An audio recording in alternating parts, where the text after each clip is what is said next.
With North Korean troops training for what Pyongyang calls a state of war with South Korea, Secretary Kerry says Washington and its allies will not be caught off guard.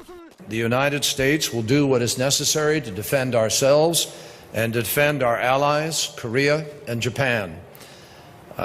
We are fully prepared and capable of doing so, and I think the DPRK understands that.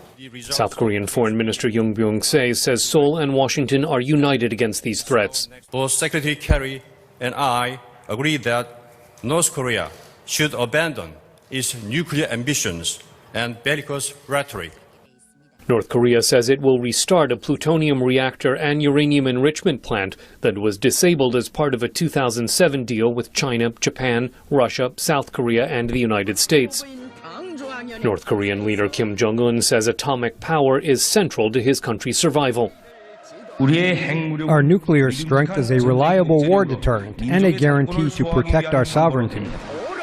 He says that's a foundation for economic growth. It is on the basis of a strong nuclear strength that peace and prosperity can exist, and so can the happiness of people's lives. Kerry says restarting the Yongbyon reactor would be a very serious step.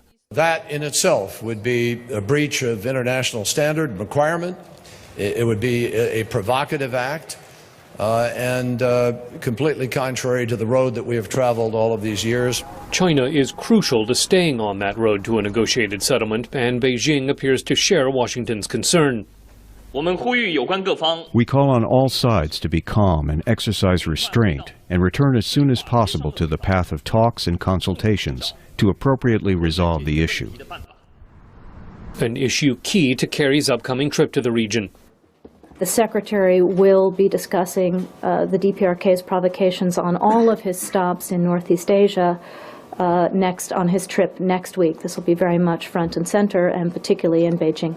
North Korean aggression may be pushing China closer to U.S. calls for tougher action against Pyongyang, says American University professor Pei-Kun Heng. I think the Chinese may be more amenable, to the U.S. line on North Korea, and maybe putting more pressure on the North Koreans. North Korean leaders say nuclear weapons are the nation's life and are not to be traded even for billions of dollars in aid. Scott Stearns, VOA News at the State Department.